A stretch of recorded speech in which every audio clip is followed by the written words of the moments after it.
ഇവിടെ ഇരുന്ന് തന്നെയാണെങ്കിലും കർത്താവിൻ്റെ ഒരു പദ്ധതിയാണല്ലോ എല്ലാവർക്കും കൂടുതൽ ദൈവവചനം കേൾക്കാൻ ഇതിലൂടെ സന്ദർഭം ലഭിക്കുന്നു. അസുഖം ബാധിച്ച ആളുകളുണ്ട്, അവരെയൊക്കെ നമുക്ക് ഓർക്കാം, പ്രാർത്ഥിക്കാം, ആ ദുഃഖം നമ്മൾ പങ്കുവെക്കുന്നു. എങ്കിലും നേരത്തെ എല്ലാവരുടെയും പരാതി സമയമില്ലെന്നായിരുന്നു. ഇപ്പൊ സമയം എങ്ങനെ പോകുമെന്നുള്ളതാ ഇപ്പോഴത്തെ പരാതി. അപ്പൊ അതുകൊണ്ട് ദൈവം നമുക്ക് അങ്ങനെ ഒരു സന്ദർഭം തന്നത് തീർച്ചയായിട്ടും ദൈവത്തിന്റെ ഒരു പദ്ധതിയായിട്ട് തന്നെ മനസ്സിലാക്കി അത് ഉപയോഗിക്കണം, സമയം തക്കത്തിൽ ഉപയോഗിക്കണം. നമ്മൾ ദൈവവചനം വായിക്കാനും പഠിക്കാനും പ്രാർത്ഥിക്കാനും നമ്മളെ തന്നെ സമർപ്പിക്കാനും ഒരു റിട്രോസ്പെക്ഷൻ, നമ്മളെ തന്നെ ഒന്ന് തിരിഞ്ഞു നോക്കാനും ഒക്കെ വളരെ അത്യന്താപേക്ഷിതമായ ഒരു സമയമാണ്. അപ്പൊ ഇന്ന് നമുക്ക് ഉള്ള 1 മണിക്കൂർ സമയം, അതിനെ ഞാൻ ഈ പറയുന്നതും ഒരു റിട്രോസ്പെക്ഷനെ കുറിച്ചാണ്.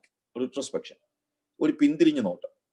ഈ പലപ്പോഴും പിന്തിരിഞ്ഞു നോട്ടം ഉണ്ടാകുന്നത് ഇതുപോലുള്ള സന്ദർഭങ്ങളിൽ നമുക്ക് ഉണ്ടാകും. ഒരു പ്രയാസം ഉണ്ടായാൽ എപ്പോഴും നമ്മൾ തിരിഞ്ഞു നോക്കും. പക്ഷെ പലപ്പോഴും ഉണ്ടാകാത്തത് ഒരു സെറ്റിൽഡ് ടൈമിലാണ്.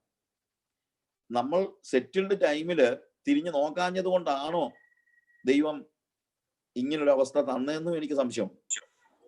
അതായത് വളരെ നന്നായിട്ട് എല്ലാ കാര്യങ്ങളും പോയപ്പോൾ നമ്മൾ അത് എൻജോയ് ചെയ്ത് ജീവിച്ചതല്ലേ നമുക്കുണ്ടായ ഒരു പ്രത്യേകത. ദൈവമക്കളുടെ കാര്യം ഞാൻ പറയുന്നത്, അല്ലാത്തവരുടെ കാര്യം പോണ്ട്. അല്ലാത്തവര് ജീവിക്കാനും സുഖിക്കാനും ജീവിക്കുന്നില്ല, നമ്മൾ അവരുടെ കാര്യം വിട്. നമ്മുടെ കാര്യം ഒന്ന് എടുത്ത് നോക്കും. സെറ്റിൽഡ് ആയിരുന്നപ്പോൾ നമ്മൾ നമ്മുടെ പഴയ കാലങ്ങളെ മറന്നുപോയോ? ഇന്ന് എനിക്ക് ആദ്യം പറയാൻ ഉദ്ദേശിക്കുന്ന ഒരു പ്രധാനപ്പെട്ട കാര്യം അതാണ്. യോശുവയുടെ പുസ്തകം 24-ാം അധ്യായം നമുക്ക് എല്ലാവർക്കും അറിയാവുന്ന കാര്യമാണ്. യോശുവയുടെ പുസ്തകത്തിന്റെ അവസാനത്തെ അധ്യായമാണ് യോശുവയുടെ പുസ്തകം 24-ാം അധ്യായം. ഇപ്പോഴത്തെ സാഹചര്യം, അതാണ് ഞാൻ പറഞ്ഞത് സെറ്റിൽഡ് എന്ന് പറയാനുള്ള കാര്യം. സാഹചര്യം എന്താണെന്ന് ചോദിച്ചാൽ, ഇസ്രായേൽ മക്കൾ, അബ്രഹാം വിളിച്ചത് തൊട്ട് ഉള്ള ചരിത്രം, ഇസ്രായേൽ മക്കൾ കനാൻ നാട്ടിൽ കുറച്ചുനാൾ താമസിച്ചു, സഞ്ചരിച്ചു. അല്ലാതെ താമസിച്ചെന്ന് പറയാനില്ല, സഞ്ചരിച്ചു. എന്നിട്ട് അവര് മിസ്രൈമിലേക്ക് പോയി അവിടെ താമസിച്ചു. അവിടെ അവർ പരദേശികളായിരുന്നു, അവിടെ അവർക്കൊന്നും ഇല്ലായിരുന്നു.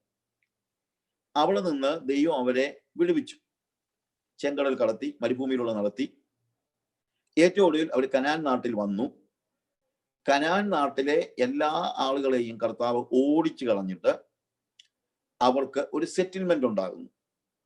അവർക്ക് ഇഷ്ടം പോലെ സ്ഥലങ്ങള്, മുന്തിരിത്തോട്ടങ്ങള്, വീടുകള്, അവർ അധ്വാനിച്ചിട്ടില്ലാത്ത കാര്യങ്ങളെല്ലാം ലഭിക്കുന്നു. ആ സമയത്ത് യോശുവ ചെയ്യുന്ന ഒരു കാര്യമാണ്, യോശുവയ്ക്ക് മനസ്സിലായി ഇവരിപ്പോ അങ്ങ് സെറ്റിൽഡ് ആയി. അങ്ങനെ സെറ്റിൽഡ് ആയ ഒരു സാഹചര്യത്തിൽ ഇവരിപ്പോ കർത്താവിനെ ഓർക്കുന്നുണ്ടോ എന്ന് തന്നെ സംശയമായി. കാര്യം നമുക്ക് എല്ലാവർക്കും ഉണ്ടാകുന്ന പ്രശ്നമാണ്, പ്രതിസന്ധികളിലും പ്രയാസങ്ങളിലും നമ്മൾ കർത്താവിനെ വിളിക്കും. കർത്താവ് വിടുവിച്ച് കഴിഞ്ഞ് നമുക്കൊരു വീടോ കാറോ വസ്തുവോ പണമോ ഒക്കെ തന്നു കഴിഞ്ഞാൽ പിന്നെ നമ്മൾ നോക്കുന്നത് പോലും കർത്താവിനെ അല്ല, നമുക്ക് ലഭിച്ച കാര്യങ്ങളെയാണ്. അപ്പൊ ഇസ്രായേൽ മക്കൾക്ക് അവർ പണിതിട്ടില്ലാത്ത വീടുകളും അവർ അധ്വാനിച്ചിട്ടില്ലാത്ത മുന്തിരിത്തോട്ടങ്ങളും ഒക്കെ കണ്ടപ്പോൾ ഇവരങ്ങ് ഹാപ്പിയായി അതിനെ നോക്കിയിരിക്കുമ്പോൾ യോശുവ എന്ത് ചെയ്തെന്നറിയാമോ? 24-ാം അധ്യായത്തിന്റെ 1-ാമത്തെ വാക്യം നമ്മൾ വായിക്കുമ്പോൾ, അനന്തരം യോശുവ ഇസ്രായേൽ ഗോത്രങ്ങളെ എല്ലാം ശേഖേമിൽ കൂട്ടി. എന്നിട്ട് ആരെയൊക്കെയാണ് കൂട്ടിയതെന്ന് ചോദിച്ചാൽ, എല്ലാവരെയും, മൂപ്പന്മാരെയും തലവന്മാരെയും ന്യായാധിപന്മാരെയും പ്രമാണികളെയും വിളിപ്പിച്ചു. അവർ ദൈവത്തിന്റെ സന്നിധിയിൽ വന്നു നിന്നു. നോക്കുക, ഇസ്രായേലിന്റെ ബാക്ക്ഗ്രൗണ്ട് ഞാൻ പറഞ്ഞല്ലോ. ഇപ്പോൾ അവര് സെറ്റിൽഡ് ആയിരിക്കുന്ന ഒരു സാഹചര്യമാണ്. നമുക്ക് ഉണ്ടാകുന്ന, അതായത് ഈ ഭാഗം ഞാൻ വായിച്ചപ്പോൾ, ഞാൻ ഈ പഴയ നിയമത്തിലെ പല ഭാഗങ്ങളും പലപ്പോഴും എടുക്കുമ്പോഴത്തേക്ക് പൗലോസ് തന്നെ പറഞ്ഞൊരു കാര്യമുണ്ടല്ലോ, അത് അവർക്ക് ദൃഷ്ടാന്തമായി സംഭവിച്ചു, നിങ്ങൾക്ക് ബുദ്ധിപദേശത്തിനായി എഴുതിയിരിക്കുന്നു. അപ്പൊ ഞാനിത് വായിച്ചപ്പോൾ എൻ്റെ ഹൃദയത്തിൽ ദൈവാത്മാവ് നൽകിയ ഒരു ആലോചനയാണ്. നമ്മളും ഇതുപോലൊരു സ്റ്റേജിൽ വന്ന ഒരു സാഹചര്യം, നമ്മൾ ഇതുപോലൊരു സ്റ്റേജിൽ വന്നെന്ന് ഞാൻ പറയുമ്പോൾ, ഇപ്പൊ കൊറോണയുടെ കാര്യമല്ല ഞാൻ പറഞ്ഞത്, ഇതേപോലെ ഒരു സെറ്റിൽഡ് ലൈഫ് ആയിരുന്നല്ലോ ഇതിന് തൊട്ട് മുമ്പ് വരെ നമ്മൾ അനുഭവിച്ചത്. എല്ലാ പ്രതിസന്ധികളും അനുഭവിച്ച നമ്മുടെ പിതാക്കന്മാരുടെ കാലം കഴിഞ്ഞിട്ട് സെറ്റിൽഡ് ആയി കഴിഞ്ഞപ്പോൾ യോശുവ പറയാണ്, അപ്പം അവരെ വിളിച്ചു കൂട്ടിയിട്ട്, വിളിച്ചപ്പോൾ ആരെയൊക്കെ വിളിച്ചു? Elders, their heads, judges, officers, എല്ലാവരെയും വിളിച്ചു കൂട്ടി, എല്ലാവരെയും. എന്നിട്ട് ജോഷുവ അവരോട് സംസാരിക്കുകയാണ്. ജോഷുവയ്ക്ക് സംസാരിക്കാൻ, ഞാൻ ജോഷുവയെ കുറിച്ച് പഠിച്ചപ്പോഴും എനിക്ക് മനസ്സിലായ ഒരു കാര്യമുണ്ട്. He was the most experienced man among the Israelites. who are there in the settled land. അവരുടെ കാലയളവിലെ ഏറ്റവും എക്സ്പീരിയൻസ്ഡ് ആയിട്ടുള്ള, അവരുടെ കാലയളവിൽ നിന്ന് പോലും പറയണ്ട, ശരിക്കും പറഞ്ഞു കഴിഞ്ഞാൽ ഞാൻ ചിലപ്പോൾ പറയാറുണ്ട് മോശയെക്കാളും കൂടുതൽ എക്സ്പീരിയൻസ് യോശുവായിക്കുണ്ട്. കാര്യം എന്ന് വെച്ച് കഴിഞ്ഞാല് മോശ മിസ്രൈമിൽ ഉണ്ടായിരുന്നു, സംഗതി ശരിയാണ്, ഈജിപ്റ്റ്. പക്ഷേ മോശ ഉണ്ടായിരുന്നപ്പോഴും കൊട്ടാരത്തിലായിരുന്നു. ഞാൻ പറഞ്ഞ മനസ്സിലാക്കണം. യോശുവ അങ്ങനല്ല. അന്നേരവും അടിമത്തത്തിന്റെ പ്രശ്നങ്ങളും പ്രതിസന്ധികളും കണ്ടു വളർന്നവനാണ് യോശുവ. മോശയുടെ അത്രയും പ്രായമൊന്നുമില്ല, ചെറുപ്പക്കാരനാ. എന്നാലും ആ ചെറിയ പ്രായത്തിൽ തന്നെ യോശുവ എല്ലാ പ്രതിസന്ധികളും കണ്ടു വളർന്ന ആളാണ്. അടിമത്തം എന്താണെന്ന് മനസ്സിലാക്കിയതാണ്. ഈജിപ്ഷ്യന്റെ അടി ഓരോ മിസ്രൈമിന്റെ എബ്രാഹിന്റെ മോളിൽ പതിക്കുമ്പോഴും അത് കണ്ട് ഒന്നും ചെയ്യാൻ കഴിയാതെ വേദനയോടെ നോക്കി നിന്നവനാ യോശുവ. അപ്പൊ മോശയേക്കാൾ കൂടുതൽ പീഡന എക്സ്പീരിയൻസ് യോശുവായിക്കുണ്ട്. അത് കഴിഞ്ഞിട്ട് നമ്മൾ നോക്കിക്കേ, നമ്മള് ആ ചരിത്രമാണ് ശരിക്കും പറഞ്ഞു കഴിഞ്ഞാല് യോശുവ അവരോട് പറയുന്നത്. ഇത് പറയാനുള്ള എക്സ്പീരിയൻസ് ശരിക്കും പറഞ്ഞാൽ യോശുവായിക്കുണ്ട്. ഞാൻ ആ സംഭവങ്ങൾ പറയുന്നതിന് മുമ്പ് പറയുകയാണ്.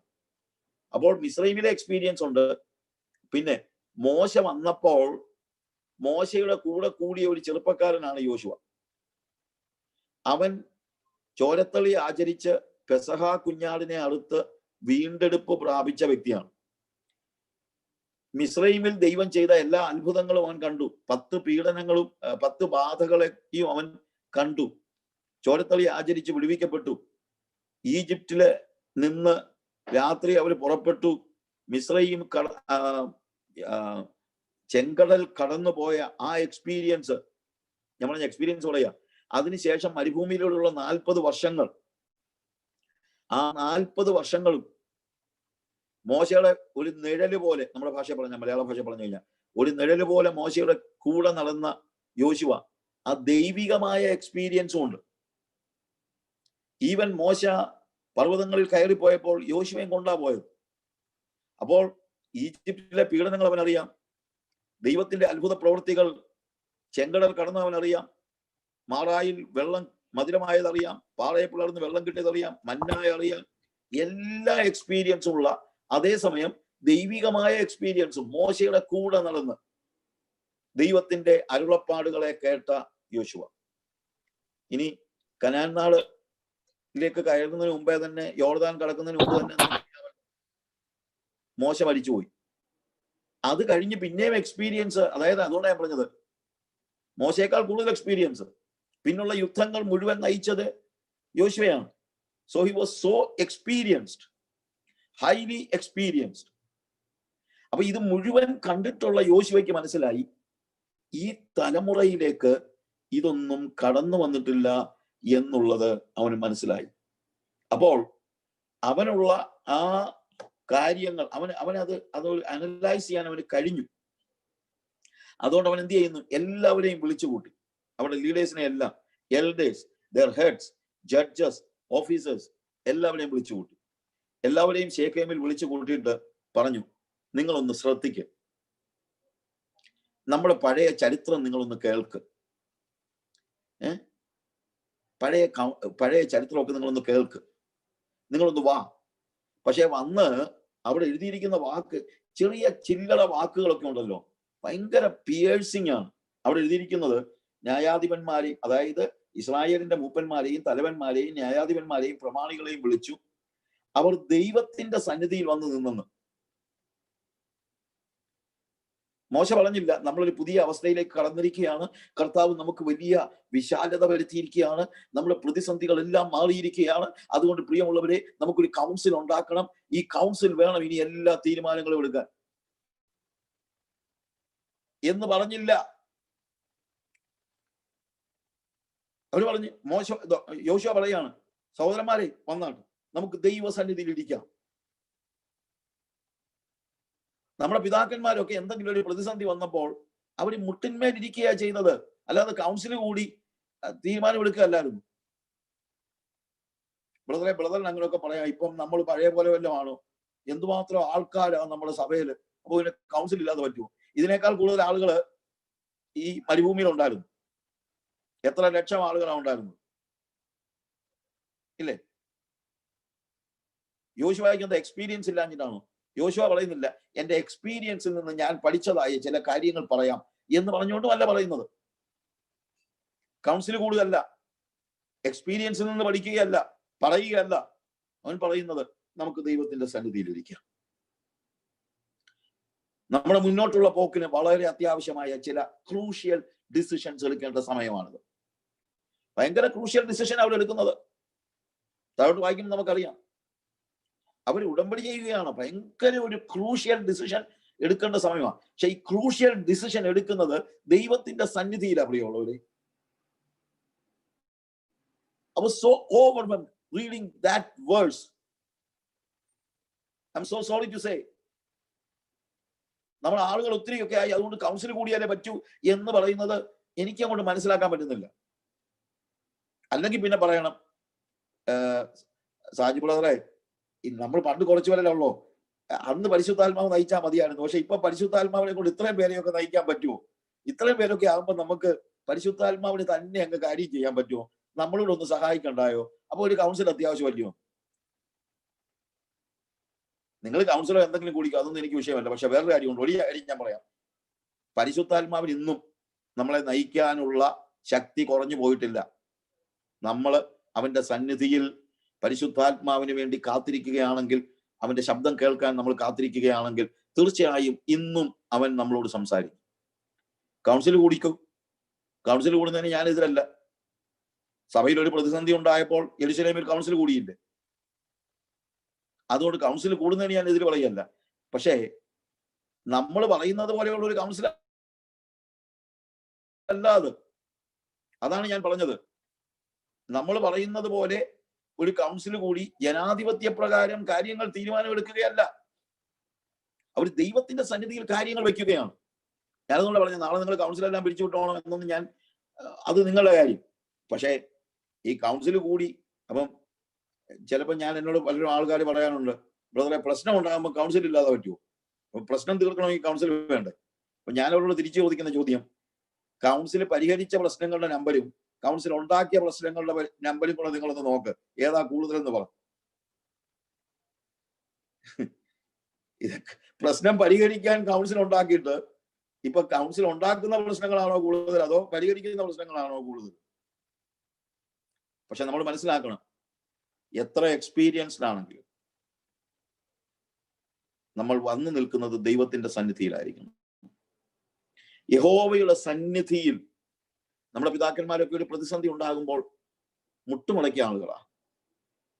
ദൈവത്തിന്റെ സന്നിധിയിൽ മുട്ടുമുളക്കിയ പിതാക്കന്മാരുടെ ഒരു ഭവനത്തിലെ നമ്മുടെ വ്യക്തി പ്രശ്നങ്ങൾ പോലും നമ്മൾ എന്താ ചെയ്തത്? വ്യക്തിപരമായി നമുക്കൊരു പ്രശ്നം ഉണ്ടാകുമ്പോൾ നമ്മൾ മുട്ടുമുളക്കുക ചെയ്തത്. അല്ലാതെ ഇത് പരിഹരിക്കാൻ ആരെ കിട്ടുമെന്ന് നമ്മൾ നോക്കി നടക്കുകയല്ലായിരുന്നു. നമ്മുടെ ഭവനത്തിലൊരു പ്രശ്നം ഉണ്ടായാൽ നമ്മൾ മുട്ടുമുളക്കുകയാണ്. ഞാൻ ഇന്നലെയും ഒരു കൗൺസിലിങ്ങിന്റെ ഒരാളുമായിട്ട് കൗൺസിൽ ചെയ്തപ്പോഴത്തേക്ക് ഞാൻ മനസ്സിലാക്കിയ ഒരു കാര്യമാണ്, ഒരു സെക്യുലർ കൗൺസിലറെ സംബന്ധിച്ചിടത്തോളം അവൻ പ്രശ്നങ്ങൾ പരിഹരിക്കുവാൻ അവന്റെ ബുദ്ധി ഉപയോഗിക്കുന്നു. നമ്മുടെ അടുത്തും വരുമല്ല ആളുകൾ കൗൺസിലിങ്ങിന്. നമ്മൾ ഹൃദയവേദനയോടുകൂടെ പ്രാർത്ഥിക്കുക ചെയ്യുന്നത്. കാര്യം പ്രശ്നം പരിഹരിക്കാൻ നമ്മൾ മാത്രം പരിശ്രമിച്ചാൽ പറ്റത്തില്ല, അത് ദൈവം ചെയ്തെങ്കിലേ പറ്റുള്ളൂ. ആ ദൈവത്തിങ്കിലേക്ക് ഇവരെ നയിക്കാനേ നമ്മളെ കൊണ്ട് പറ്റുള്ളൂ. That's all. ഇവിടെ ഞാൻ പറഞ്ഞ കാര്യം ഇതാണ്. എന്നിട്ട് യോശുവ പറയുന്ന കാര്യം എന്താണെന്ന് അറിയാം? അവിടുത്തെ വാക്ക് ഞാൻ ഈ ചില്ലറ വാക്കുകൾ നമ്മൾ ശ്രദ്ധിച്ചു കഴിഞ്ഞാൽ, രണ്ടാമത്തെ വാക്യത്തിൽ, അപ്പോൾ യോശുവ സർവ്വജനത്തോടും പറഞ്ഞ എന്തെന്നാൽ, ഇസ്രായേലിന്റെ ദൈവമായ യഹോവ ഇപ്രകാരം അരുളി ചെയ്യുന്നു. നോക്ക്, കൗൺസിൽ കൂടിയൊക്കെ ചെയ്തു. പക്ഷേ യോശുവ പറയുക, അതെ, ഞാൻ ദൈവസന്നിധിയിൽ ഇരുന്ന് ഈ വിഷയത്തെ കുറിച്ചൊക്കെ പ്രാർത്ഥിച്ചപ്പോൾ കർത്താവ് എന്നോട് സംസാരിച്ചു. Thus says the Lord.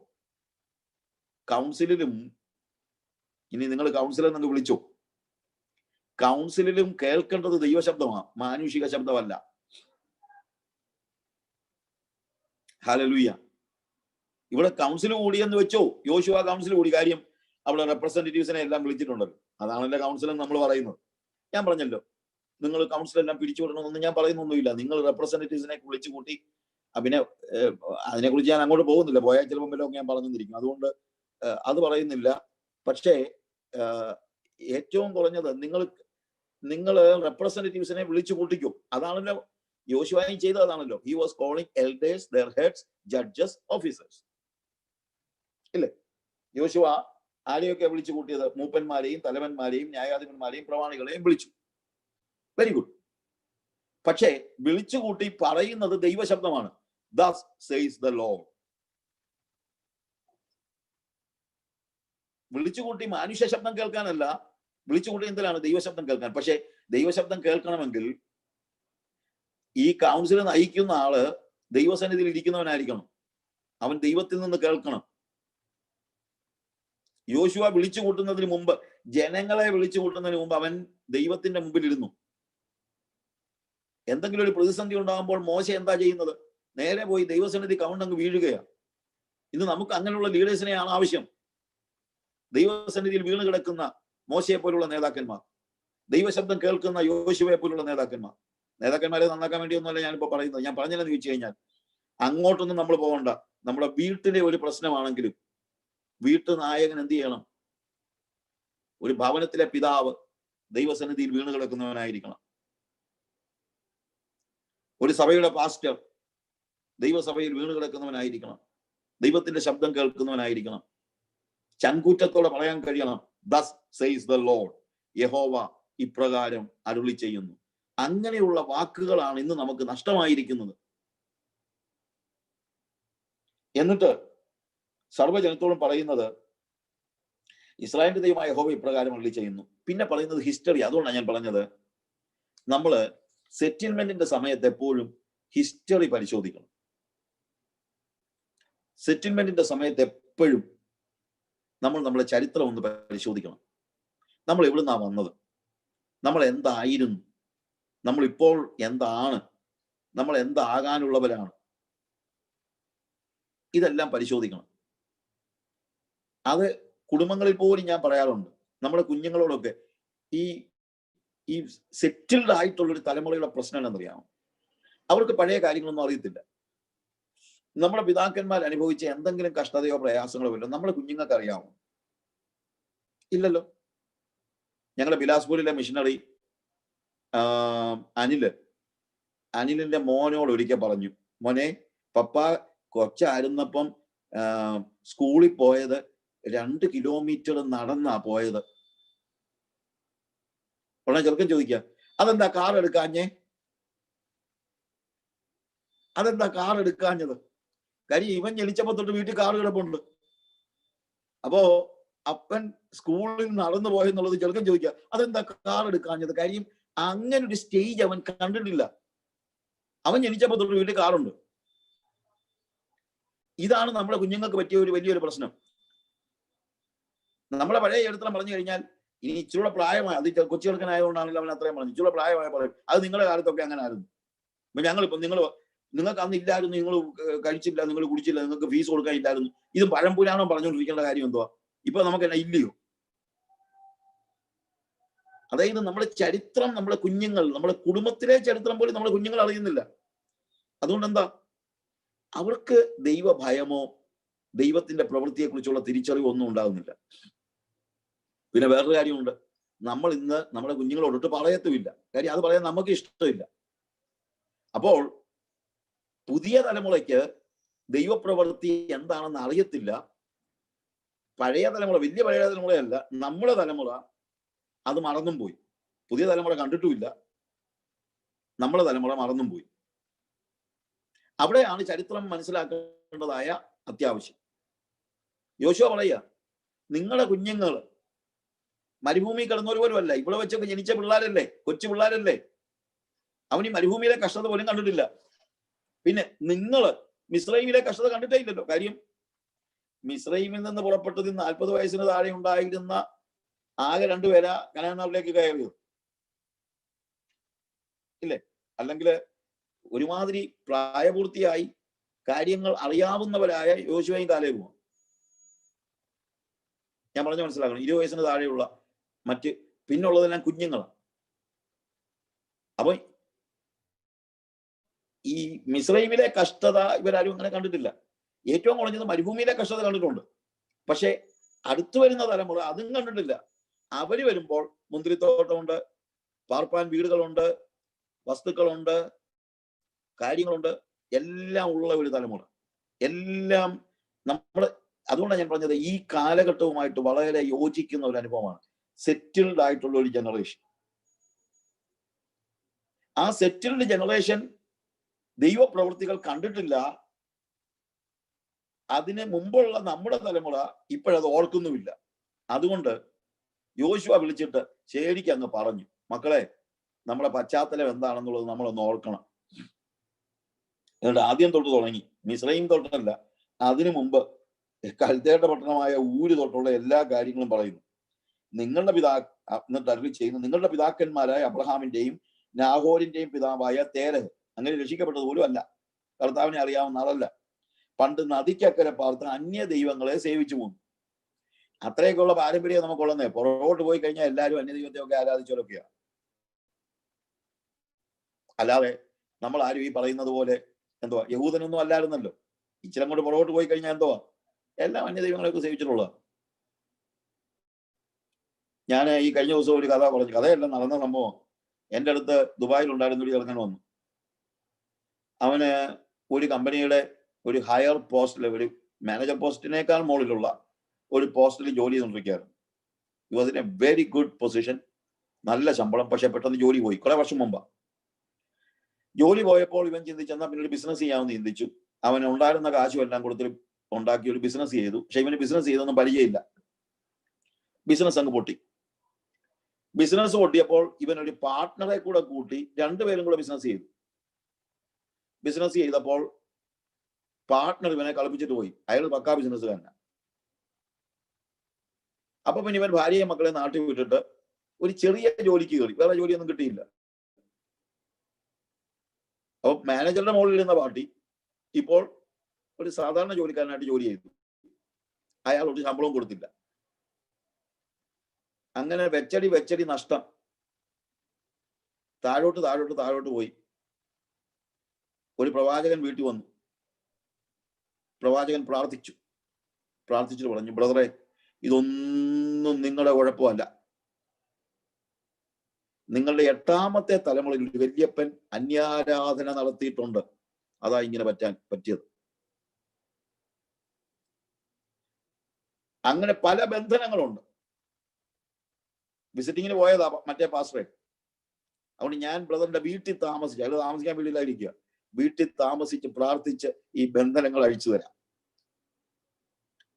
ഇവൻ ഒറ്റ മുറിയിലാണ് താമസിക്കുന്നത്. അങ്ങേരെ കൂടെ അവിടെ താമസിപ്പിച്ചു. അപ്പൊ ഞാൻ ഇവനെ കാണുമ്പോൾ അവൻ എൻ്റെ അടുത്ത് പറഞ്ഞു, അച്ചായ, ആ ദൈവദാസൻ വന്ന് ഇത് പറഞ്ഞില്ലായിരുന്നെങ്കിൽ ഞാൻ എങ്ങനെ അറിയും? അദ്ദേഹം പ്രാർത്ഥിച്ചുകൊണ്ടിരിക്കുക. 13 കെട്ടുണ്ടെന്നാ പറഞ്ഞത്. 3 എണ്ണം പൊട്ടി, ഇനി 10 എണ്ണം ഉണ്ട്. ദൈവദാസൻ താമസിച്ച് പ്രാർത്ഥിക്കുക, ബാക്കിയുള്ള പൊട്ടിക്കാൻ. ഞാൻ പറഞ്ഞ, എന്റെ പൊന്നു മക്കളെ, നീ അങ്ങനെ പറഞ്ഞുകൂടാ. ആദ്യം ഞാൻ ചോദിച്ചു, നിന്റെ വല്യപ്പനെ നീ കണ്ടു കാണും, അതിന്റെ വല്യപ്പനെ നീ കണ്ടിട്ടില്ലല്ലോ. പിന്നെ അപ്പൊ 8ാമത്തെ തലമുറയുടെ വല്യപ്പൻ ആരാന്ന് പോലും നിനക്ക് അറിയത്തില്ല. ആ കാലയളവിലൊക്കെ നമ്മളെ വല്യപ്പന്മാരെല്ലാം എന്തെങ്കിലുമൊക്കെ അന്യാരാധന നടത്തിയിട്ടുണ്ട്. നമ്മൾ സുറിയാനി ക്രിസ്ത്യാനിയാന്നൊന്നും പറഞ്ഞിട്ട് കാര്യമില്ല. ഞാറ്റുവേല നോക്കിയാൽ നമ്മള് എന്തുവാ വിത്ത് വിതയ്ക്കത്തുള്ളൂ. അതൊക്കെ നമ്മളെ വല്യപ്പന്മാരൊക്കെ അങ്ങനെ ആയിരുന്നു. കൃഷി പോകാതിരിക്കാൻ അവര് കൂടോത്രം എല്ലാം ചെയ്തിട്ടുണ്ട്. നമ്മളെ വല്യപ്പന്മാരൊക്കെ എല്ലാം ചെയ്തിട്ടുണ്ട്. അപ്പം പഴയ വല്യപ്പന്മാരൊക്കെ എല്ലാം ചെയ്തിട്ടുണ്ട്. പിന്നെ എന്റെ ചോദ്യം, ഇവര് നല്ലൊരു ഫാമിലി പെട്ടതാ. നിന്റെ 8ാമത്തെ തലമുറയിലെ വല്യപ്പൻ അന്യാരാധന നടത്തിയിട്ട് അയാൾക്കൊന്നും പറ്റിയില്ല, അയാളുടെ മക്കൾക്കൊന്നും പറ്റിയില്ല, അയാളുടെ കൊച്ചുമക്കളുടെ മക്കൾക്കും ദൈവം ഒന്നും ചെയ്തില്ല, ഒരു ദോഷവും ചെയ്തില്ല. ഒടുവിൽ ഇവൻ ആ വിശ്വാസത്തിലേക്ക് ആദ്യം വരുന്നത്. നീ ഒരുത്തൻ കർത്താവിനെ സ്വീകരിച്ചു കഴിഞ്ഞപ്പോൾ അതെല്ലാം കൂടെ ദൈവം നിന്റെ തലയെ വെച്ച് കെട്ടിയെന്ന് പറഞ്ഞാൽ എന്താണ്? ദൈവത്തെ കുറിച്ച് നീ എന്താ മനസ്സിലാക്കിയിരിക്കുന്നത്? പാരമ്പര്യ ശാപമാണ്. പാരമ്പര്യ ശാപം. പ്രിയമുള്ളവരെ, അതൊന്നും നോക്കിയല്ല ദൈവം നമ്മളെ വിളിച്ചത്. ദൈവം നമ്മളെ വിളിച്ചപ്പോൾ നമ്മുടെ എല്ലാ പാരമ്പര്യ ശാപങ്ങളും എല്ലാം തീർന്നു. നീ അതിനെക്കുറിച്ച് വിഷമിക്കേണ്ട കാര്യമില്ല. അത് പറഞ്ഞ് ആരും നിങ്ങളെ മുതലെടുക്കരുത്. അത് ആദ്യം മനസ്സിലാക്കണം. നമ്മുടെ കർത്താവ് എന്തുവാ ഇങ്ങനെ നോക്കിയിരുന്ന് നമ്മളെ ആക്രമിക്കാനിരിക്കുന്ന? എന്തോ ഇത്? ദൈവത്തെ കുറിച്ച് എന്താ നിങ്ങളെ ഒരു ചിന്താഗതി? നമ്മുടെ ദൈവത്തെ കുറിച്ച് നമുക്കൊരു തിരിച്ചറിവുണ്ടാകണം. നമ്മുടെ ദൈവം എങ്ങനെങ്കിലും നമ്മളെ ഉപദ്രവിക്കാൻ നോക്കിയിരിക്കുന്ന ഒരു ദൈവമല്ല, എങ്ങനെങ്കിലും നമ്മളെ ഒന്ന് സഹായിക്കാൻ നോക്കിയിരിക്കുന്ന ദൈവം. പിന്നെ നീ ഒന്ന് തിരിച്ചു വരാന് ചിലപ്പോൾ ദൈവം ചില ബാലശിക്ഷയൊക്കെ നൽകുമായിരിക്കും. അല്ലാതെ നിന്നെ അങ്ങ് നശിപ്പിക്കത്തും പിടിക്കത്തൊന്നുമില്ല. അത്രയേ ഉള്ളൂ. എന്നാലും ഒരു കൈ കൊണ്ട് തല്ലുമ്പോഴും മറ്റേ കൈ കൊണ്ട് തലോടുന്നവനാ നമ്മളെ കർത്താവ്. അത് ഏത് പ്രതിസന്ധി വരുമ്പോഴും നമ്മൾ ഓർത്തോണം, കർത്താവിന്റെ സ്നേഹത്തെ നമ്മൾ ഒരിക്കലും മറക്കരുത്. ഓക്കെ, ഞാൻ പറഞ്ഞത് തേരഹ അങ്ങനെ ആയിരുന്നു, ദാറ്റ് ഈസ് ഓക്കെ. പക്ഷേ അബ്രഹാമിന് ദൈവം ഒരു ദർശനം കൊടുത്തു. He had an encounter with God. അങ്ങനെ വിഗ്രഹാരാധികളുടെ നടുവിൽ നിന്ന് അബ്രഹാമിനെ ദൈവം വിളിച്ചു വേർതിരിച്ചു. യോശുവ പറയുക, ഒരു കാര്യം മനസ്സിലാക്കണം, ഈ ഒരു മനുഷ്യന്റെ എൻകൗണ്ടർ വിത്ത് ഗോഡ് ആണ് ഒരു നേഷന്റെ ഉദയത്തിന് കാരണമായത്. നിങ്ങൾ ചിന്തിക്കരുത് ഒരു ചെറിയ ആരംഭമാണ്. ഇപ്പോൾ പാരമ്പര്യമായി മറ്റ് സഭകളിലോ സമുദായങ്ങളിലോ മറ്റ് മതങ്ങളിലോ പെട്ടവരൊക്കെ നിങ്ങളെ കർത്താവ് വിളിച്ച് വേർതിരിച്ചാൽ നിങ്ങൾ ചിന്തിക്കരുത് ഒരു ചെറിയ ആരംഭമാണെന്ന് ചിന്തിക്കരുത്. ചെറിയ ആരംഭങ്ങളെ തുച്ഛീകരിക്കാത്തവനാണ് നമ്മുടെ ദൈവം. അബ്രഹാം എന്ന് പറയുന്ന ഒരു മനുഷ്യൻ ദൈവവുമായിട്ട് അവനുണ്ടായ ഒരു എൻകൗണ്ടർ ആണ് ഈ സഹസ്രാബ്ദങ്ങൾ കഴിഞ്ഞിട്ടു ഇന്ന് ഒരു നേഷനെ ദൈവം സൂക്ഷിക്കുന്നത് ആ ഒരു എൻകൗണ്ടറിന്റെ അടിസ്ഥാനത്തിലാണ്. നിങ്ങൾ ആലോചിക്കണം, ദൈവവും നിങ്ങളും തമ്മിൽ ഉണ്ടായതായ ഒരു എൻകൗണ്ടർ, നിങ്ങൾ കർത്താവുമായി നടത്തിയ ഒരു കണ്ടുമുട്ടൽ, നിങ്ങളുടെ ഒരു സമർപ്പണം, അത് ദൈവം മറന്നു കളയത്തില്ല. അബ്രഹാമിന്റെ ഒരു യാഗാർപ്പണം ദൈവം ഇന്നും മറന്നിട്ടില്ല. അവിടെ നിന്നാണ് ജനത ഉണ്ടാകുന്നത്. ഒരു ചെറിയ ആരംഭങ്ങൾ, ഇപ്പോൾ 1 person and now it is 1 nation. എന്നാൽ എൻകൗണ്ടർ ഉണ്ടായപ്പോൾ അതിന് ചില വില കൊടുത്തു. എൻകൗണ്ടറിൽ എപ്പോഴും വിലയുണ്ട്. ദൈവവുമായിട്ടുള്ള എൻകൗണ്ടർ ഉണ്ടായി കഴിഞ്ഞാൽ you cannot be the same person. നിനക്കൊരിക്കലും പഴയ മനുഷ്യനാകാൻ കഴിയില്ല. അബ്രഹാമിന് ദൈവവുമായിട്ടൊരു എൻകൗണ്ടർ ഉണ്ടായി. അതോടുകൂടെ he was transformed, totally transformed. അത് നടന്നില്ലെങ്കിൽ എനിക്ക് ദർശനമുണ്ടായി, എനിക്ക് വെളിപ്പാടുണ്ടായി, ഞാൻ ഉറങ്ങിക്കിടന്നപ്പോൾ ഒരു സ്വപ്നം കണ്ടു, കണ്ണടച്ചപ്പോൾ വലിയൊരു ഇരുട്ട് കണ്ടു. കണ്ണടയ്ക്കുമ്പോൾ എല്ലാവരും ഇരുട്ടാ കാണുന്നത്. കണ്ണടച്ചപ്പോൾ ഇരുട്ട് കണ്ടു. ഇതും പറഞ്ഞിട്ട് കാര്യമില്ല. എന്ത് ട്രാൻസ്ഫോർമേഷൻ നമ്മുടെ ജീവിതത്തിൽ ഉണ്ടായിട്ടുണ്ട്, അതാണ് ചോദിക്കുന്നത്. അബ്രഹാമിന് ഒരു ചെറിയ കർത്താവിന്റെ ഒരു ദർശനം ഉണ്ടായി കഴിഞ്ഞപ്പോൾ നമ്മൾ കാണുന്നത്, അവനോട് കർത്താവ് പറയാണ്, leave your father, your kindred, your father's house and go to the place where I will show you. Go to the land. ഞാൻ നിന്നെ കാണിപ്പാനിരിക്കുന്ന ദേശത്തേക്ക് പോകാം. നിന്റെ സ്വജനത്തെയും പിതൃഭവനത്തെയും വിട്ട് ഒരു സെപ്പറേഷൻ. എൻകൗണ്ടർ എപ്പോഴും ഒരു സെപ്പറേഷൻ ഉണ്ടാക്കും. ഇത് യോശുവ ജനങ്ങളോട് പറയുക. അതായത് എൻകൗണ്ടർ എപ്പോഴും ഒരു സെപ്പറേഷൻ ഉണ്ടാകും. രണ്ട്, തേരഹും അബ്രഹാമും തമ്മിൽ ഭയങ്കര ഡിഫറൻസാ. തേരഹ് വിഗ്രഹാരാധിയായിരുന്നു, പക്ഷെ അബ്രഹാം വിഗ്രഹങ്ങളെല്ലാം കളഞ്ഞു. And he was just looking to God. He had an encounter with God, and that time onwards God was everything for him. പിന്നീട് ദൈവം മാത്രമേ അവനുള്ളൂ. അവന്റെ പിതാവിനെയും സഹോദരങ്ങളെയും എല്ലാവരെയും he was leaving them. കാരണം ഡിട്രീഷ് ബോണോഫർ പറഞ്ഞത്, when you become a disciple of Jesus, Jesus is coming in between you and your normal life. നിങ്ങൾ യേശുവിന്റെ ശിഷ്യനാകുമ്പോൾ നിങ്ങൾക്കും ലോകത്തിനും മധ്യത്തിലേക്ക് യേശു കയറി നിൽക്കുകയാണ്. പിന്നീട് നിങ്ങൾക്ക് ഒരിക്കലും ലോകത്തെ യേശുവിലൂടെ അല്ലാതെ സ്പർശിക്കുവാൻ കഴിയുകയില്ല. നിങ്ങൾക്ക് അപ്പനുണ്ട്, അമ്മയുണ്ട്, സഹോദരങ്ങളുണ്ട്, നിങ്ങൾക്ക് ജോലിയുണ്ട്, എല്ലാം ഉണ്ട്. പക്ഷേ എന്തിനെ സ്പർശിക്കണമെങ്കിലും യേശുവിലൂടെ മാത്രമേ സ്പർശിക്കാൻ കഴിയൂ. അതാണ് കൃത്യമായിട്ടുള്ള ലീവിങ് എന്ന് പറയുന്നത്. അതാണ് സെപ്പറേഷൻ. സെപ്പറേഷൻ എന്ന് പറഞ്ഞാൽ അപ്പനെ ഉപേക്ഷിക്കുന്നതല്ല, അമ്മയെ ഉപേക്ഷിക്കുന്നതല്ല, ഭാര്യയെ ഉപേക്ഷിക്കുന്നതല്ല. എന്നാൽ എപ്പോഴും യേശുവിലൂടെ മാത്രം. എൻ്റെ ഇമ്മീഡിയറ്റ് റിയാലിറ്റി യേശു ആയിരിക്കും. പിന്നീട് മറ്റൊന്നും എനിക്കും യേശുവിനെ മധ്യത്തിലേക്ക് കടന്നു വരത്തില്ല. Jesus is in between me and the world. അതാണ് ഡിസൈപ്പിൾഷിപ്പ്. എപ്പോഴാണ് ഡിസൈപ്പിൾഷിപ്പ് പോകുന്നതെന്ന് അറിയാമോ? when something is coming in between me and Jesus. പിന്നെ ഞാൻ ശിഷ്യനല്ല. അപ്പോൾ അബ്രഹാമിന്റെ ജീവിതത്തിൽ, I am not explaining all those things, we know that ഒരു എൻകൗണ്ടർ ഉണ്ടായി. അടുത്തത് he was separated and he was leaving and he had only God. പിന്നെ cleaving ആണ്. Sometimes I used to say it is just like a marriage. Marriage എന്താന്ന് പറയുന്നത്, you will leave your father and mother, you will cleave to your husband or wife and you shall become one. You see the difference? ഇതുപോലെയുള്ള ഒരു encounter നമുക്ക് അനിവാര്യമാണ്. ആ encounter ഉണ്ടായാൽ separation വേണം. Encounter ഉണ്ടായിട്ട് പിന്നെയും പഴയ ജീവിതത്തിൽ ജീവിക്കുന്നത് വേദപുസ്തക പ്രകാരം നമുക്ക് മനസ്സിലാക്കാൻ കഴിയാത്ത ഒരു കാര്യമാണ്. Things I used to do, I do them never more. ഞാൻ ഇന്നലെ വരെ ചെയ്ത കാര്യങ്ങൾ ഇനി ചെയ്യത്തില്ല. Songs I used to sing, I will sing them never more.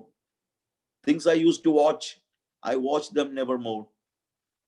അതാണ് എൻകൗണ്ടറിന്റെ പ്രത്യേകത. എൻകൗണ്ടർ ഉണ്ടോ, സെപ്പറേഷൻ ഉണ്ട്. സെപ്പറേഷൻ ഉണ്ടെങ്കിൽ you are leaving and cleaving to, then Jesus becomes your immediate reality. പിന്നെ യേശുവിനെ മാത്രം കണ്ടാണ് നമ്മൾ ജീവിക്കുന്നത്. ആൻഡ് ഫോളോയിങ്, ഞാൻ നിന്നെ കാണിപ്പാനിരിക്കുന്ന ദേശത്തേക്ക്. അപ്പൊ മുന്നിൽ ആരാ നടക്കുന്നത്? ദൈവം. അല്ലെ പിന്നെ അങ്ങനെ കാണിക്കുന്നത്? So he is following God. So exactly this is what is happening in Christianity. Leaving everything that we have, the world. ലോകത്തിനും എനിക്ക് മധ്യത്തിൽ കയറി യേശു വഴി മുളക്കി നിൽക്കുകയാണ്. I am cleaving to God. പിന്നെ എനിക്ക് യേശുവാണ് ഏറ്റവും immediate reality. Living and cleaving. And then I am following. അവനെ അനുഗമിക്കുകയാണ്. അത് നമുക്കറിയാവുന്ന കാര്യങ്ങളാണ്. അതുകൊണ്ടാണ്. എന്നിട്ട് താഴോട്ട് വായിക്കുമ്പോൾ ഞാൻ ഇതൊരു വലിയൊരു സബ്ജക്റ്റാണ്, ഒരു മണിക്കൂറുകൾ നീണ്ടു നിൽക്കുന്ന ഒരു ക്ലാസ് ആണ്. പക്ഷെ അത് ഞാൻ അതിന്റെ നക്ഷൽ മാത്രമേ പറയുന്നുള്ളൂ. നിങ്ങൾക്ക് എന്റെ ഈ വചനങ്ങളെ കേൾക്കുന്നവരെല്ലാം ഒരുമാതിരി വേദോത്സവപരമായി അറിയാവുന്നവരായതുകൊണ്ട് നിങ്ങൾക്ക് അത് തീർച്ചയായിട്ടും മനസ്സിലാക്കാൻ കഴിയും. അതുകൊണ്ടാണ് ഞാൻ ഈ പോയിന്റ്സ് മാത്രം പറഞ്ഞു പോകുന്നത്. ശരിക്കും പോയിന്റ്സേ പറയുന്നുള്ളൂ, എക്സ്പ്ലെയിൻ ചെയ്യുന്നതേ ഇല്ല. കാരണം ഈ ചില പ്രത്യേകമായ സ്പെസിഫിക് ആയിട്ട് എന്നെ സ്പർശിച്ച ചില കാര്യങ്ങളാണ് ഞാനിവിടെ പറയുന്നത്. എന്നാൽ ഞാൻ നിങ്ങളുടെ പിതാവായ അബ്രഹാമിനെ നദിക്കക്കരെ നിന്ന് കൊണ്ടുവന്നു, വേഴ്സ് 3, കനാൻ ദേശത്തൊക്കെയും സഞ്ചരിപ്പിച്ച് അതും നമ്മൾ മനസ്സിലാക്കണം. സഞ്ചരിപ്പിച്ചതേ ഉള്ളൂ, ഇതൊന്നും കൊടുത്തില്ല. ഇവരൊക്കെ പറയുന്ന വർത്തമാനം ഉണ്ടല്ലോ, അബ്രഹാമിനെ അനുഗ്രഹിച്ച ദൈവം, അബ്രഹാമിന്റെ അനുഗ്രഹം ജാതികൾക്ക് വേണ്ടതിന് അബ്രഹാമിന്റെ അനുഗ്രഹം. എന്തോ അബ്രഹാമിന്റെ അനുഗ്രഹം? അബ്രഹാമിനെ ഏതാണ്ടൊക്കെ വലിയതൊക്കെ കൊടുത്തെന്നാ പലരുടെയും ചിന്ത. ദൈവം അബ്രഹാമിനെ വിളിച്ചിറക്കിയിട്ട് ഈ പറയുന്ന ഒരു സാധനവും കൊടുത്തില്ല. ശരിക്കും എബ്രായ ലേഖനം വരുമ്പോൾ സങ്കടം വരും വായിക്കുമ്പോൾ. എന്നാന്ന് ചോദിച്ചു കഴിഞ്ഞാൽ, അവർ വാഗ്ദത്ത ദേശത്ത് ഒരു അന്യദേശത്ത് എന്നതുപോലെ പാർത്തു. വാഗ്ദത്തത്തിന് കൂട്ടവകാശികളായ ഇസഹാക്കിനോടും യാക്കോബിനോടും കൂടെ കൂടാരങ്ങളിൽ പാർത്തുകൊണ്ട് വാഗ്ദത്ത നിവർത്തി പ്രാപിക്കാതെ വിശ്വാസത്തിൽ മരിച്ചു. അങ്ങനെ ചിലപ്പോൾ ദൈവം ചെയ്തു കളയും. പ്രോമിസ് ചെയ്ത കാര്യം ചിലപ്പോൾ തന്നില്ലെന്ന് പിടിക്കും. ഭൂമിയിലെ കാര്യമാണ് കേട്ടോ. എന്നറിയാമോ, കനാൻ നാട് തരാമെന്ന് പറഞ്ഞ് വിളിച്ചതല്ല അബ്രഹാമിനെ. അത് മനസ്സിലാക്കണം. കനാൻ നാട് ഞാൻ നിനക്ക് കനാൻ നാട് തരും എന്ന് പറഞ്ഞോളൊന്നുമല്ല. നീ എന്നെ നോക്കി ഇറങ്ങാനേ പറഞ്ഞോളൂ. എങ്ങോട്ട് പോകുന്നു എന്ന് അറിയാതെയാണ് അവൻ പുറപ്പെടുന്നത്. എബ്രായ ലേഖനം വായിക്കുമ്പോൾ he didn't know he is going to Canaan. കനാനിലേക്കാണ് പോകുന്നതെന്ന് പോലും അവൻ അറിയത്തില്ലായിരുന്നു. he was plunging into uncertainty. that is faith. എന്നിട്ട് ഈ കനാൻ നാട്ടിൽ ചെന്നപ്പോ പറഞ്ഞു, എടാ ഈ ദേശമൊക്കെ ഞാൻ നിനക്ക് നിന്റെ സന്തതിക്കും തരും. പക്ഷെ കൊടുത്തോ? അതുമില്ല.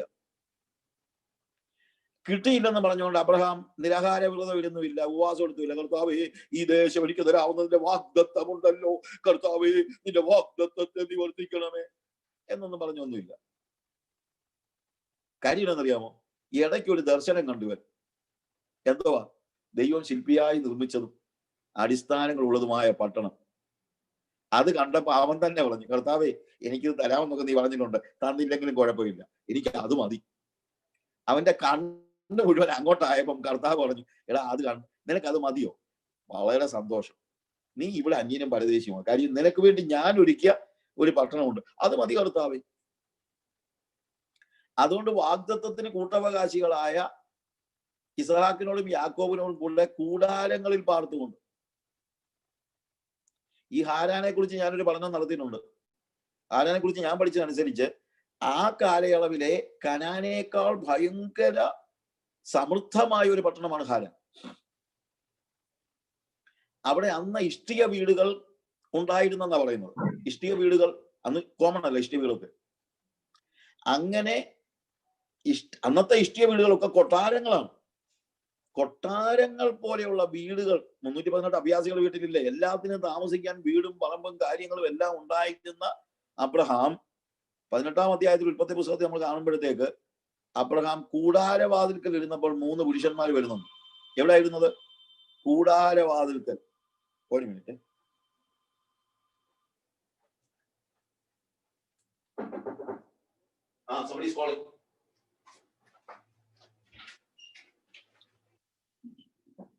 സോറി.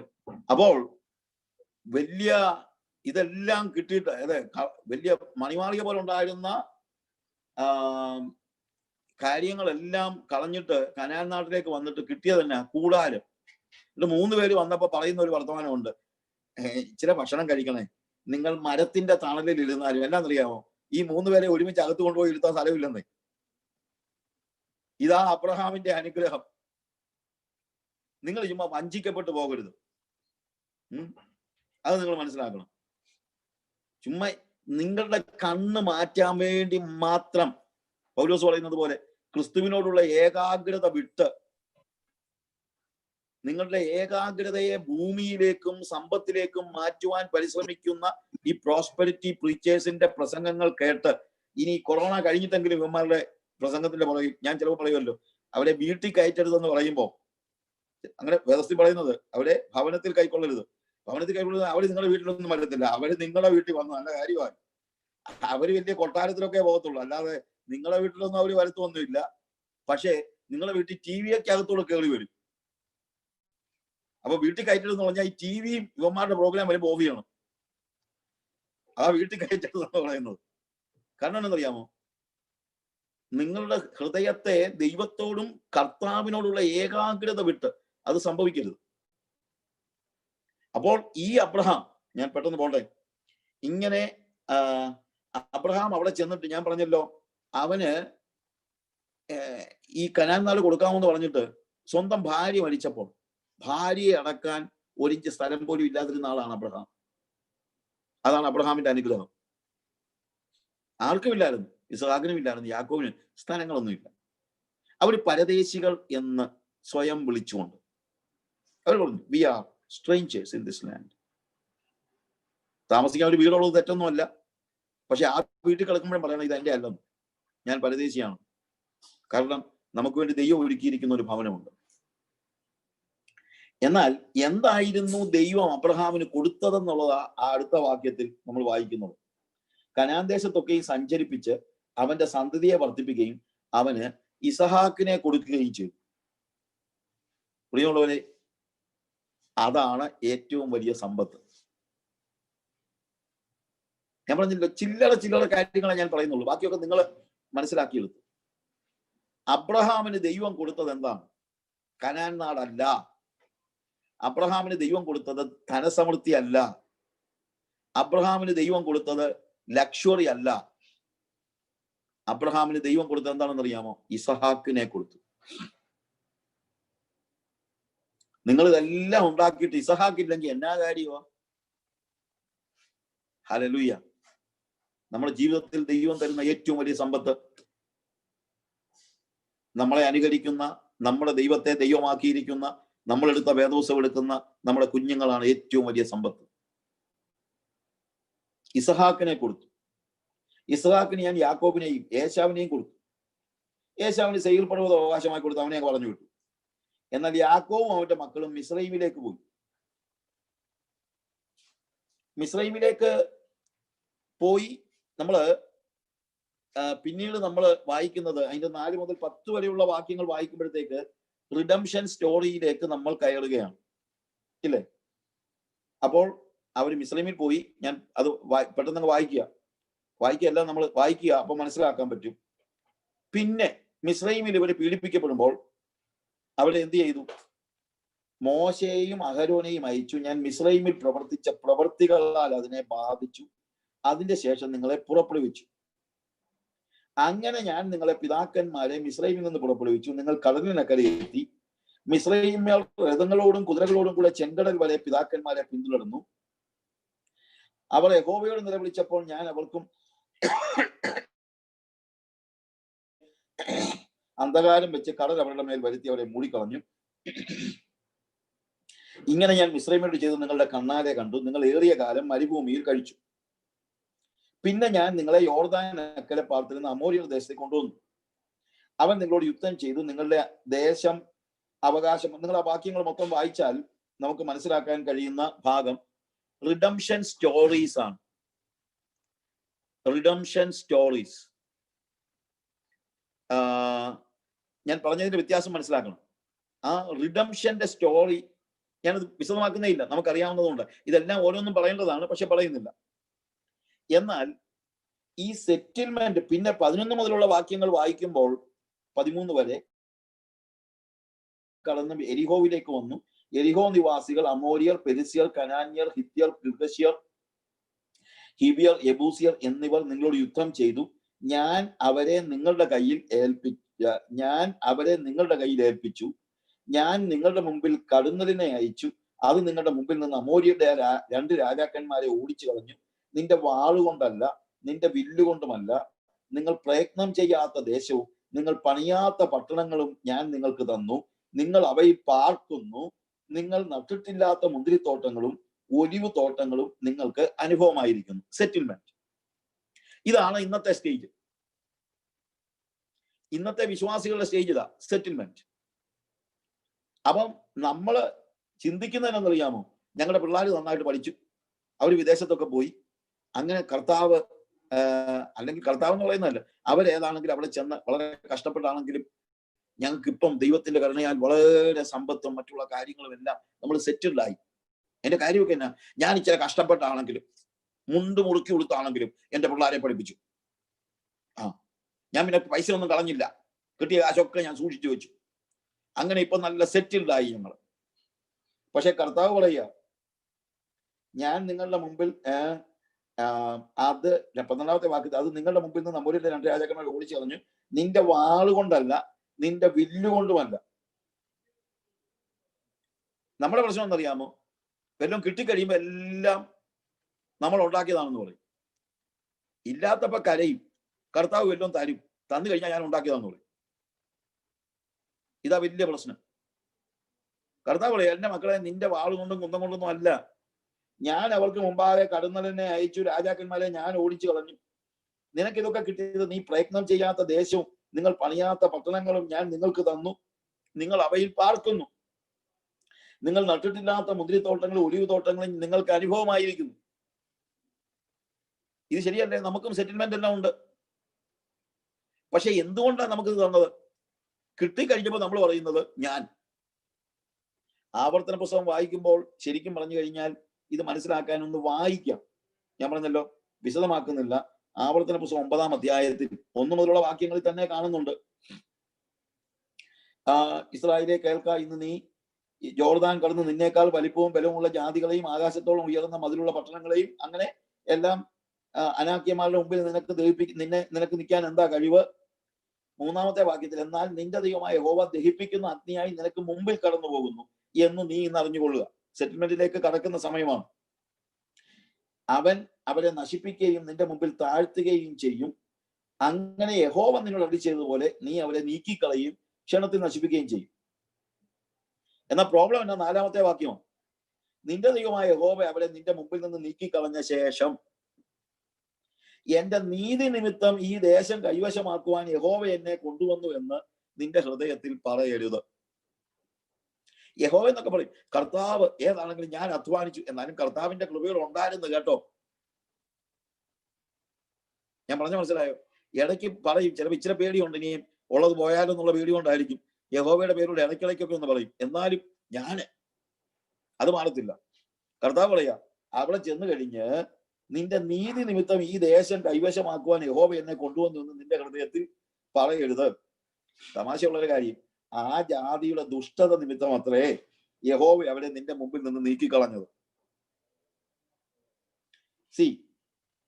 അതും ഒരു പ്രധാനപ്പെട്ട ഒരു കാര്യമാണ്. 5-ാമത്തെ വാക്കുകൾ വായിച്ചിട്ട് ഞാൻ അതൊന്നുകൂടെ വിശദമാക്കാം. നീ അവരുടെ ദേശം കൈവശമാക്കാൻ ചെല്ലുന്നത് നിന്റെ നീതി നിമിത്തവും നിന്റെ ഹൃദയപരമാർത്ഥത നിമിത്തവും അല്ല, ആ ജാതിയുടെ ദുഷ്ടത നിമിത്തവും അബ്രഹാം, ഇസഹാക്ക്, യാക്കോബ് എന്ന നിന്റെ പിതാക്കന്മാരോട് യഹോവ സത്യം ചെയ്ത വചനം നിവർത്തിക്കേണ്ടതിനും അത്രേ നിന്റെ ദൈവമായ യഹോവ അവരുടെ മുമ്പിൽ നിന്ന് നിന്നെ നീക്കിക്കളഞ്ഞത്. അപ്പൊ എനിക്ക് മനസ്സിലാക്കാൻ കഴിയാതിരുന്ന ചില കാര്യങ്ങളൊക്കെ നമ്മൾ എപ്പോഴും പെട്ടെന്ന് മനസ്സിലാകുന്നല്ലോ. ഈ അബ്രഹാമിന് ദേശം കൊടുക്കുമെന്ന് പറഞ്ഞിട്ട് 400 സംവത്സരം, 430 സംവത്സരം ഈ മിസ്രയീം ദേശത്ത് ഇവരെ എന്തിനാ താമസിപ്പിച്ചത്? കനാനിൽ എന്താ നേരത്തെ തൊട്ട് താമസിപ്പിക്കാഞ്ഞത്? ദൈവം നീതിയുള്ള ഒരു ദൈവമാണ് കേട്ടോ. നമ്മൾ 15-ാമത്തെ അധ്യായത്തിൽ അബ്രഹാം ഒരു ഉടമ്പടി ചെയ്യുന്ന കാര്യത്തെക്കുറിച്ച് നമുക്കറിയാമല്ലോ. 5-ാമത്തെ വാക്യം മുതൽ പിന്നെ അവൻ അവനെ പുറത്തു കൊണ്ടുവന്നു. നീ ആകാശത്തെ നോക്കുക, നക്ഷത്രങ്ങളെ എണ്ണുവാൻ കഴിയുമെങ്കിൽ എണ്ണുക എന്ന് കൽപ്പിച്ചു. നിന്റെ സന്തതി ഇങ്ങനെ ആകുമെന്ന് പറഞ്ഞു. അവൻ യഹോവയിൽ വിശ്വസിച്ചത് അവന് നീതിയായി കണക്കിട്ടു. എന്നിട്ട് അവൻ ചോദിക്കുകയാണ്, ഞാൻ ഇതിനെ അവകാശമാക്കുമെന്നുള്ള 7-ാമത്തെ വാക്യത്തിൽ പിന്നെ അവനോട് ഈ ദേശത്തെ നിനക്ക് അവകാശമായി തരുവാൻ കൽദയ പട്ടണമായി ഊരിൽ നിന്ന് നിന്നെ കൂട്ടിക്കൊണ്ടുവന്ന യഹോവ ഞാനാകുന്നു എന്ന് പറഞ്ഞു. അവൻ ചോദിക്കുക അതിനുള്ള തെളിവ് എന്താ? അപ്പോഴാണ് സമയമില്ലല്ലോ അവന് ഉടമ്പടി ചെയ്യുന്നത്. അതിനെക്കുറിച്ച് ഞാൻ വിശദമാക്കുന്നില്ല. അതിന്റെ 14-ാമത്തെ വാക്യത്തിൽ അല്ലെങ്കിൽ 13 മുതലുള്ള വാക്യത്തിൽ അപ്പോൾ അവൻ അബ്രഹാമിനോട് നിന്റെ സന്തതി സ്വന്തമല്ലാത്ത ദേശത്ത് 400 സംവത്സരം പ്രവാസികളായിരുന്ന ആ ദേശക്കാരെ സേവിക്കും, അവർ അവരെ പീഡിപ്പിക്കുമെന്ന് അറിഞ്ഞുകൊള്ളുക. വാഗ്ദത്തമാണ്. എന്നാൽ അവർ സേവിക്കുന്ന ജാതിയെ ഞാൻ വിധിക്കും, അതിന്റെ ശേഷം അവർ വളരെ സമ്പത്തോടു കൂടെ പുറപ്പെട്ടു പോലും. നീയോ സമാധാനത്തോടെ നിന്റെ പിതാക്കന്മാരോട് ചേരും, നല്ല വാർദ്ധക്യത്തിൽ അടക്കപ്പെടും. 4-ാം തലമുറക്കാർ ഇവിടേക്ക് മടങ്ങി വരും. എന്തുകൊണ്ടാണ് ഇപ്പൊ തരാത്തത്? അമോര്യരുടെ അക്രമം ഇതുവരെ തികഞ്ഞിട്ടില്ല എന്ന് അരുളി ചെയ്തു. അപ്പോൾ ദൈവം അബ്രഹാമിനോട് പറയാ, അബ്രഹാമേ, ഈ ദേശം ഞാൻ നിനക്ക് തരും നിന്റെ സന്തതിക്ക്. പക്ഷെ ഇപ്പൊ തരാൻ പറ്റിയല്ല. എന്നാ? ഇതിപ്പോ അമോര്യരുടെ കയ്യിലിരിക്കുക. അവരുടെ അക്രമം ഇതുവരെ തികഞ്ഞിട്ടില്ല. അതായത് ഇവരെ എനിക്ക് ഓടിച്ചു വിടണമെങ്കിൽ, നശിപ്പിച്ചു കളയണമെങ്കിൽ വെറുതെ അങ്ങ് ഓടിച്ചു വിടാൻ പറ്റത്തില്ല. അവൻ അക്രമിയായി പാപിയായി അവന്റെ പാപത്തിന് പകരമായി അവന് എന്റെ ദൈവിക നീതിയിൽ ഒരു ശിക്ഷ കൊടുക്കാനേ പറ്റുള്ളൂ. ആ ശിക്ഷ കൊടുക്കാൻ നിന്റെ 4-ാം തലമുറ എന്ന് പറയുമ്പോഴത്തേക്ക് 400 വർഷത്തിന് ശേഷമുള്ള തലമുറ ഇവിടേക്ക് മടങ്ങി വരും. അതുവരെ ഇത് തരാൻ പറ്റിയല്ല. കാര്യം എന്താണെന്ന് ചോദിച്ചു കഴിഞ്ഞാല് ഇപ്പൊ അവരുടെ ഇരിക്കുന്ന ഞാൻ എന്തോ പറഞ്ഞ അവരെ ഓടിച്ചു വിടുന്നത്. എന്നാൽ ഈ 400 വർഷം കൊണ്ട് ആ തലമുറ ചെയ്യുന്ന പാപങ്ങളുടെ ഫലമായി അവരെ പറഞ്ഞു വിടാൻ സമയമാകുമ്പോൾ നിന്നെ ഇങ്ങോട്ട് കൊണ്ടുവരും. അതുവരെ നീ മിസ്രയീമിൽ അടിമകളായി പാർക്കും. ദൈവത്തിന്റെ ആ ജനറൽ ആയിട്ടുള്ള നീതിയെ മാറ്റിക്കൊണ്ട് ദൈവം പാപികളെ പോലും ശിക്ഷിക്കത്തില്ല. അതാണ് നമ്മളിവിടെ കാണുന്നത്. ചില മനസ്സിലാക്കാൻ ബുദ്ധിമുട്ടുള്ള കാര്യമാണ് എന്ന് പറഞ്ഞാലും നമ്മളെയൊക്കെ ചിന്ത എന്നറിയാമോ? ഞാൻ രക്ഷിക്കപ്പെട്ട് കഴിഞ്ഞാൽ ഉടനെ എന്റെ സീനിയറിനെ മാറ്റിയിട്ട് എന്നെ അവിടെ പ്രതിഷ്ഠിക്കണം. നമുക്കൊരു ചിന്തയുണ്ട്, നമ്മൾ രക്ഷിക്കപ്പെട്ടാൽ പിന്നെ നമ്മൾ വീണ്ടും ജനിച്ച ആളാണെങ്കിൽ പിന്നെ എല്ലാ പ്രിവിലേജും നമുക്ക് കിട്ടണമെന്ന്. പിന്നെ വണ്ടിയെ കയറിയാൽ നിൽക്കാനൊന്നും പറ്റത്തില്ല. കർത്താവേ, ഞാനൊരു ദൈവ പൈതലല്ലേ, എനിക്കൊരു സൈഡ് സീറ്റ് തന്നാൽ എന്താ നിനക്ക്? അതായത് ഞാൻ രക്ഷിക്കപ്പെട്ട് കഴിഞ്ഞാൽ പിന്നെ സകല പ്രിവിലേജസും എനിക്ക് കിട്ടണമെന്ന് ചിന്തിക്കുന്ന ആളുകളാണ് നമ്മുടെ ആളുകൾ. അതൊരു തെറ്റായ ചിന്തയാണ്. അങ്ങനല്ല. We are normal people. അത് നമ്മൾ മനസ്സിലാക്കണം.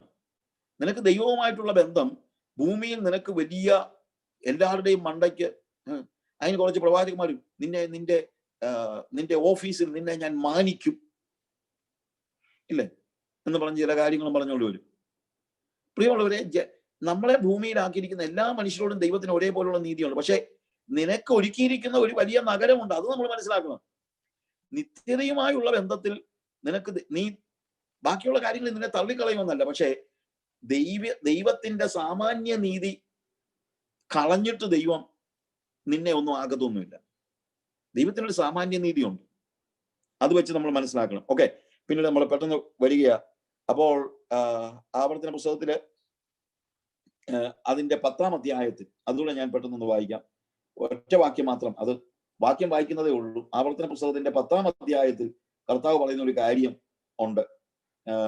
അതിന്റെ 12 മുതലുള്ള വാക്യങ്ങളിൽ നമ്മൾ കാണുന്നു, പിന്നെ ആകയാൽ ഇസ്രായേലേ, നിന്റെ ദൈവമായ യഹോവയെ ഭയപ്പെടുകയും അവന്റെ എല്ലാ വഴികളിലും നടക്കുകയും അവനെ സ്നേഹിക്കുകയും നിന്റെ ദൈവമായ യഹോവയെ പൂർണ്ണ ഹൃദയത്തോടും പൂർണ്ണ മനസ്സോടും കൂടെ സേവിക്കുകയും ഇന്ന് ഞാൻ നിന്നോട് ആജ്ഞാപിക്കുന്ന കൽപ്പനകളെ നിന്റെ നന്മയ്ക്കായി പ്രമാണിക്കുകയും വേണമെന്നല്ലാതെ നിന്റെ ദൈവമായ യഹോവ നിന്നോട് ചോദിക്കുന്നത് എന്ത്?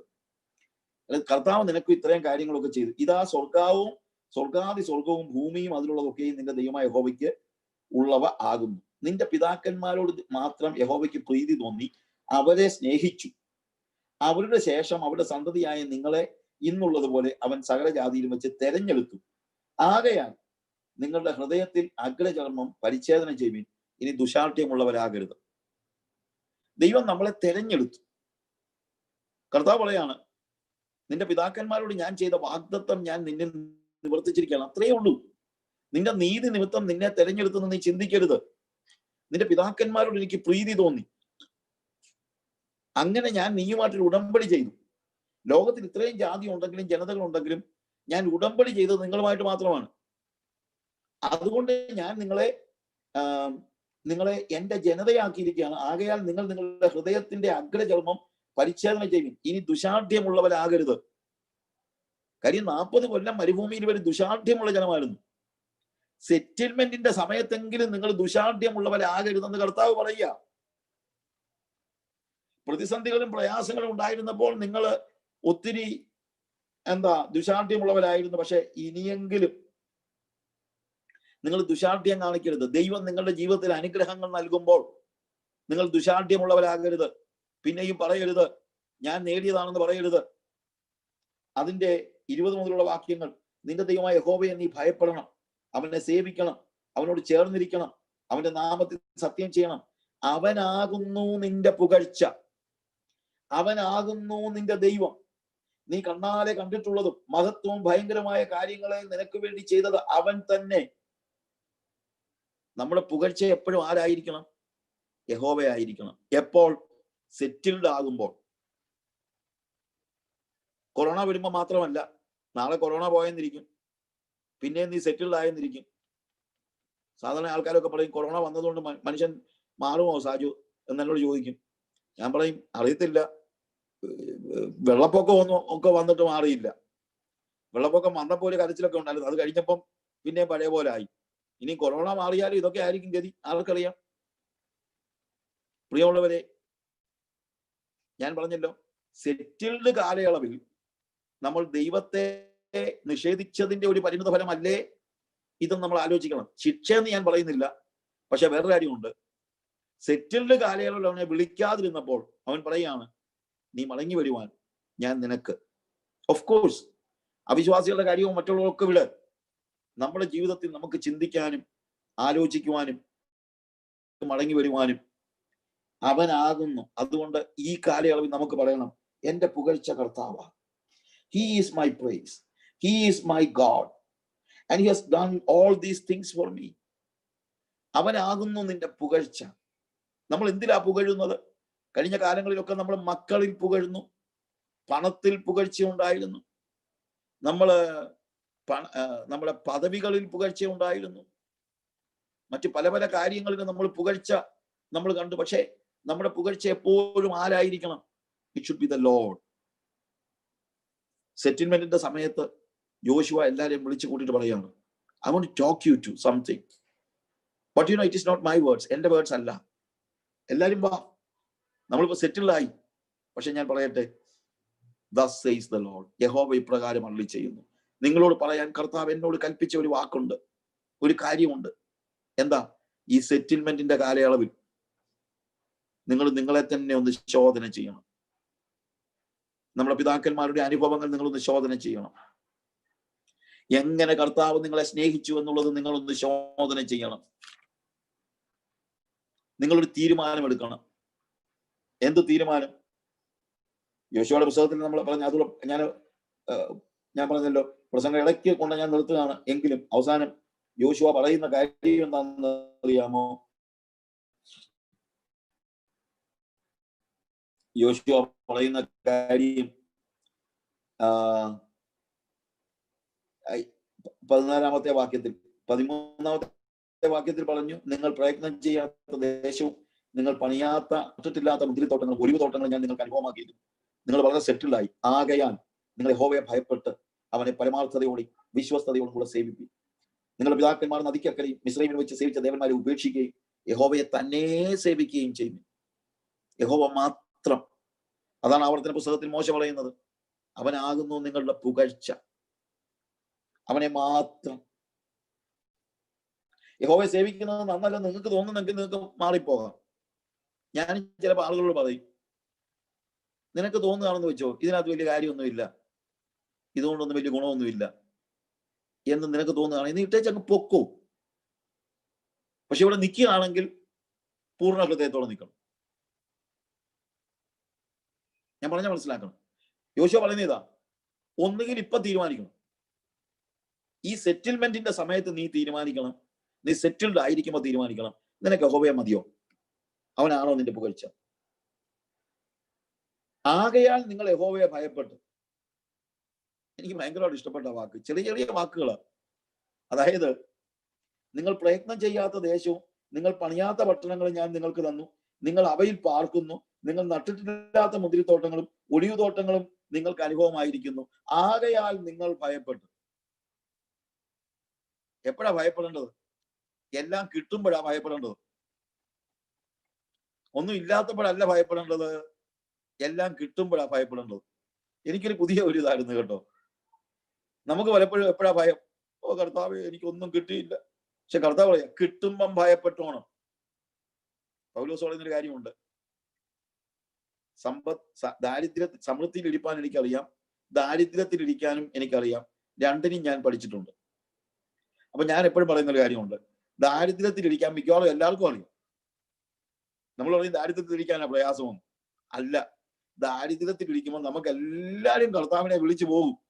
ദാരിദ്ര്യത്തിൽ ഇരിക്കാൻ നമുക്ക് എല്ലാവർക്കും അറിയാം, പക്ഷെ സമൃദ്ധിയിൽ ഇരിക്കാൻ മിക്കവർക്കും അറിയത്തില്ല. ശരിയല്ല ഞാൻ പറയുന്നത്? ഏറ്റവും കൂടുതൽ മനുഷ്യർ പിന്മാറിപ്പോയിട്ടുള്ളത് എപ്പോഴാണ്? ദാരിദ്ര്യത്തിലല്ല. നമ്മളെ പഴയ ചരിത്രങ്ങളൊക്കെ പഠിച്ചു നോക്കിക്കും. കാട്ടില് സിംഹത്തിനെതിരെ പോരാടിക്കൊണ്ടിരുന്ന ദാവീദ് എപ്പോഴാ തെറ്റിപ്പോയത്? രാപകലില്ലാതെ യുദ്ധം ചെയ്ത് പ്രാണഭയത്തിലായപ്പോഴല്ല അവൻ തെറ്റിപ്പോയത്. എപ്പോഴാ തെറ്റിപ്പോയത്? ലാഭിക്കൊണ്ടിരുന്നപ്പോഴാണ് അവൻ തെറ്റിപ്പോയത്. ഇതൊരു ചെറിയ കാര്യമല്ല പ്രിയമുള്ളവര്. ദാരിദ്ര്യത്തിലിരിക്കാൻ എല്ലാവർക്കും അറിയാം, പക്ഷെ സമൃദ്ധിയിലിരിക്കാൻ ഈസിയായ കാര്യമല്ല. ദൈവസഭകളൊക്കെ പ്രയാസങ്ങളുടെയും പ്രതിസന്ധികളുടെയും സമയത്ത്, പീഡനത്തിന്റെയും ഏറ്റവും വലിയ പ്രതികൂലങ്ങളുടെയും സമയത്ത് പിന്മാറിപ്പോകുന്നവരുടെ അംഗസംഖ്യ എത്രയോ കുറവായിരുന്നു. അവരൊക്കെ ദൈവത്തെ വിളിച്ചു. എപ്പോഴാണ് സഭ ഇങ്ങനെ അധപ്പതിച്ചത്? നമ്മുടെ പ്രസന്റ് സഭ എപ്പോഴാണ് അധപ്പതിച്ചത്? ഇപ്പോഴത്തെ സഭയുടെ കാര്യമാണ് ഞാൻ ചോദിക്കുന്നത്. എപ്പോഴാണ് അധപ്പതിച്ചത്? സമൃദ്ധി ഉണ്ടായപ്പോ. അതുകൊണ്ട് യോശുവ പറയുക, കുഞ്ഞുങ്ങളെ, ഇപ്പൊ നിങ്ങൾ പണിയാത്ത കെട്ടിടങ്ങൾ കിട്ടിയിരിക്കുന്നു, നിങ്ങൾ ഉണ്ടാക്കിയിട്ടില്ലാത്ത മുന്തിരിത്തോട്ടങ്ങളെ കിട്ടിയിരിക്കുന്നു, നിങ്ങൾ സെറ്റിൽഡ് ആയിരിക്കുന്നു. ആകയാൽ ഭയപ്പെടുക. ഇന്ന് രാത്രിയിലും എനിക്ക് പറയാനുള്ള സന്ദേശം അതാണ്. നമ്മുടെ ജീവിതത്തിൽ ഏറ്റവും കൂടുതൽ ഭയപ്പെടുന്നത് എപ്പോഴാണെന്ന് അറിയാമോ? എല്ലാം ഉള്ളപ്പോഴാ, ഒന്നും ഇല്ലാത്തപ്പോഴല്ല. ഒന്നും ഇല്ലാത്തവ ഭയപ്പെട്ടോളും, ദൈവത്തെ ഭയപ്പെട്ടോളും. പക്ഷെ ഇത് ഭയങ്കര പ്രശ്നമാണ്. അതുകൊണ്ട് കൊറോണ കാലം അവിടെ നിൽക്കട്ടെ. കൊറോണ വന്ന് നമുക്ക് ഈ പറയുന്ന വലിയ പ്രശ്നങ്ങൾ, കുറച്ചുപേരൊക്കെ മരിച്ചു, അതൊക്കെ ശരിയാണ്. പക്ഷെ എന്നാലും നമുക്ക് ഈ സാധാരണക്കാരായ ചില ആളുകൾക്കൊക്കെ ജോലി ഇല്ലാതെ വന്നു, അങ്ങനെ എല്ലാം പ്രശ്നങ്ങളുണ്ട്. പക്ഷെ എന്നാലും നമ്മുടെ ബാങ്കിലെ വലിയ പൈസ കുറവൊന്നും വന്നിട്ടില്ലല്ലോ. പ്രത്യേകിച്ച് സെൻട്രൽ ട്രാവൻകൂറിലൊന്നും ഈ പറയുന്ന വലിയ പ്രശ്നമുണ്ടല്ലോ. പാവപ്പെട്ട ഗൾഫുകാരനൊക്കെ അയച്ചില്ലെങ്കിലും പ്രശ്നം ഉണ്ടായിരുന്നു. അപ്പോൾ സമൃദ്ധിയിൽ നിന്ന് മാറ്റം ഉണ്ടാകാതെ ഒരുപക്ഷെ അതുകൊണ്ടൊക്കെ ആയിരിക്കും കർത്താവ് ഇച്ചിരി ഒന്ന് ഭയപ്പെടാൻ, ദിവസനിധിയിൽ ഒന്ന് ഭയപ്പെടാൻ, അതിനെ പോസിറ്റീവായിട്ട് എടുക്കുക. അവനാകുന്നു നിങ്ങളുടെ പുകഴ്ച, നിന്റെ പുകഴ്ച. മോശ പറയുന്ന വാക്കാണ്. നീ സെറ്റിൽഡ് ആകുമ്പോൾ ഒരിക്കലും പറയരുത് എന്റെ നീതി കൊണ്ട് എനിക്കിത് കിട്ടിയെന്ന്. അവനാകുന്നു, അവനിൽ മാത്രം പുകഴുക, അവനെ മാത്രം വിശ്വസിക്കുക, അവനെ മാത്രം പിന്തുടരുക, അവനെ മാത്രം. ദൈവമായ കർത്താവ് നിങ്ങളെ സഹായിക്കുമാറാകട്ടെ. ആമേൻ.